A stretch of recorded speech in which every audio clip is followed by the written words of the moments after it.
O Concello de Pontevedra activou hoxe a prealerta para todos os servizos de seguridade e emerxencias para intentar minimizar o impacto da borrasca Kirk. O Concello adoptou unha serie de medidas para garantir a seguridade da poboación que poden verse nas situacións complicadas ante o vento, oleaxe e choivas que nos afectarán dende a tarde de hoxe. Unha destas medidas é o peche dos espazos naturais do Concello dos parques infantís. Así, a partir das 6 desta tarde, a senda do río Lérez e da Illa do Cobo, o recinto da UNED, o Miradoiro de Monteporreiro ou os parques das Palmeiras e de Rosalía de Castro quedaron pechados ao paso. Con isto que queremos é protexer sobre todo aquelas zonas arboradas, onde hai perigo de que caian árboles, ramas e demais, sobre todo tendo en conta que é o primeiro temporal forte deste outono. Recomendamos, polo tanto, non acudir a estes parques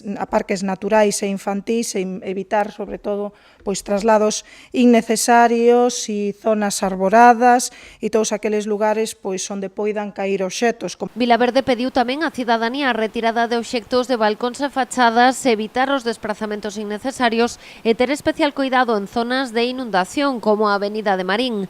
Ademais, as instalacións deportivas ao aire libre permanecerán pechadas mañá pola mañá.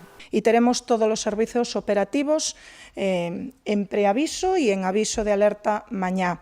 Isto quere decir que, ademais de bombeiros, protección civil e policía, por suposto, estarán todos os servizos que teñen que ver con mantemento, tanto urbano, rural, de iluminación e de xardíns, os servizos de limpeza e de augas, todos pendientes da coordinación dende policía para actuar sempre que sexa necesario. Mañá activarase a alerta laranxa por chuvias, comezará xa na medianoite, polos fortes ventos será ás 8 da mañá do mércores.